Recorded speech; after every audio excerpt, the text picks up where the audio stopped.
കുട്ടി സ്റ്റോറീസിലേക്ക് ഏവർക്കും സ്വാഗതം. നമ്മുടെ കഥകൾ ഇഷ്ടമുള്ള കൂട്ടുകാർക്കായി ഞങ്ങൾ വീണ്ടും എത്തിയിരിക്കുകയാണ്. എല്ലാ കൊച്ചു കൂട്ടുകാരും അവധിക്കാലമൊക്കെ നന്നായി ആസ്വദിച്ചോ? സ്കൂൾ തുറന്നല്ലേ? ഇനി എല്ലാവരും പഠനത്തിരക്കിലാവും അല്ലേ? ഇടയ്ക്കൊക്കെ നമ്മുടെ കഥയും കേൾക്കണേ. ഇഷ്ടമായാൽ ചാനൽ സബ്സ്ക്രൈബ് ചെയ്യാനും ലൈക്ക് ചെയ്യാനും കമൻറ്റ് ചെയ്യാനും ഒന്നും മറക്കല്ലേ. ഇനി കഥയിലേക്ക് പോയാലോ? നമ്മുടെ ഒരു സുഹൃത്തിനുണ്ടായ യഥാർത്ഥ സംഭവമാണ് ഇന്ന് ഞാൻ പറയാൻ പോകുന്നത്. ഇനി പറയുന്നത് അവൻ്റെ വാക്കുകളിലൂടെ. ഇത് പ്രേതമെന്നോ അതോ വെറും തോന്നൽ മാത്രമാണോ എന്നൊന്നും ഇപ്പോഴും എനിക്കറിയില്ല. ഞാൻ എൻജിനീയറിംഗ് പഠനം കഴിഞ്ഞ് ബാംഗ്ലൂർ ഒരു കമ്പനിയിൽ ജോലിക്ക് കയറി. അവിടെ വെച്ചാണ് ഞാനൊരു സുഹൃത്തിനെ പരിചയപ്പെടുന്നത്. അവനും ഞാനും ഒരേ കമ്പനിയിലായിരുന്നു വർക്ക് ചെയ്യുന്നത്. ഉച്ചയ്ക്കുള്ള ലഞ്ച് മാത്രം ഫ്രീ. അക്കോമഡേഷനും രാവിലത്തെ ബ്രേക്ക്ഫാസ്റ്റ്, ഡിന്നർ അതൊക്കെ നമ്മൾ സ്വന്തമായിട്ടുണ്ടാക്കണം. അങ്ങനെ ഞാനും എൻ്റെ ആ സുഹൃത്തുമായി ഒരുമിച്ച് ഒരു ഫ്ലാറ്റ് പോലൊന്ന് വാടകയ്ക്കെടുത്തു. ഒരു വലിയ ഹാള്, ചെറിയൊരു സ്റ്റോർ റൂം, കിച്ചൺ, ബാത്റൂം ഇത്രയുമൊക്കെയായിരുന്നു സൗകര്യങ്ങൾ. ആദ്യ ദിവസം തന്നെ റൂമിൽ അസാധാരണമായ സംഭവങ്ങൾ ഉണ്ടാകുവാൻ തുടങ്ങി.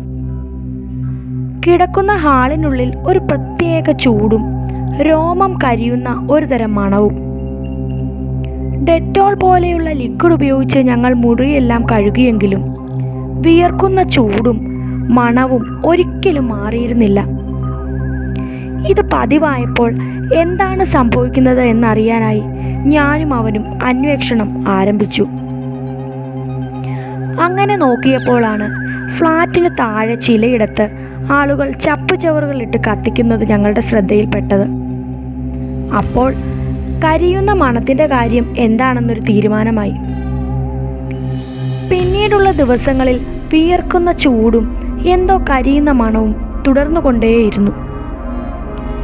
അങ്ങനെ ഒരു അവധി ദിവസം ഞാനും അവനും ഒരു കൂളർ വാങ്ങി റൂമിൽ സെറ്റ് ചെയ്തു. മിക്കവാറും ജോലി കഴിഞ്ഞ് വരുമ്പോൾ ഞാൻ കുളിച്ച് വല്ലതും കഴിച്ച് കിടക്കാനാണ് നോക്കുക. കൂടെയുള്ളവൻ മൊബൈലും നോക്കി ഒരുപാട് വൈകിയാണ് കിടക്കുന്നത്. ഒരു ദിവസം രാത്രി ആരോ സംസാരിക്കുന്നത് പോലെ കേട്ടിട്ടാണ് ഞാൻ ഉണർന്നത്. കുറച്ചു നേരം എഴുന്നേൽക്കാതെ ഞാൻ ശ്രദ്ധിച്ചു കിടന്നു. ഇനി ഇവനാണോ സംസാരിക്കുന്നത് എന്ന് ഞാൻ ശ്രദ്ധിച്ചു.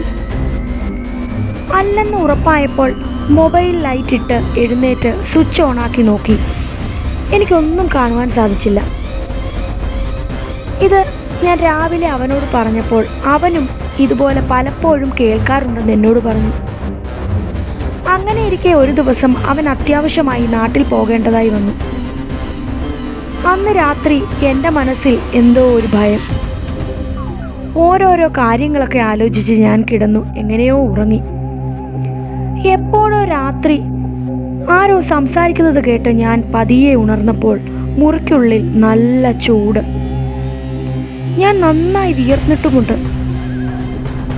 കൂളറിൻ്റെ ഫാൻ കറങ്ങുന്ന ശബ്ദം എനിക്ക് നന്നായി കേൾക്കാം. പക്ഷേ എന്തൊക്കെയോ ബുദ്ധിമുട്ടുകൾ കാരണം പതിയെ കണ്ണുകൾ തുറന്നു നോക്കിയപ്പോൾ ഇരുട്ടിലൊരു രൂപം എൻ്റെ നേരെ മുന്നിൽ. അതിഭയങ്കരമായ ഒരു രോമം കരിയുന്ന മണവും.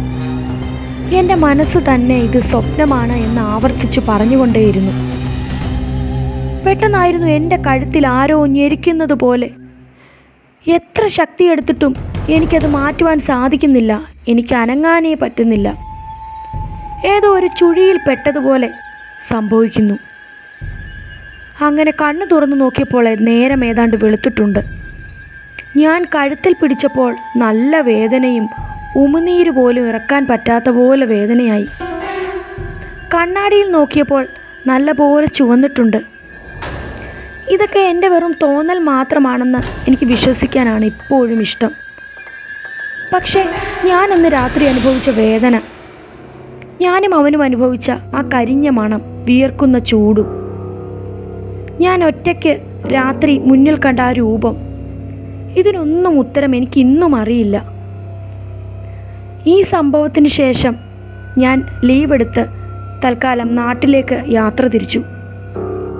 പിന്നീട് കൂട്ടുകാരനോട് ഫോണിൽ ഇക്കാര്യം ഞാൻ സംസാരിക്കുകയും ഞങ്ങൾ ആ ഫ്ലാറ്റ് മാറുകയുമാണ് ചെയ്തത്.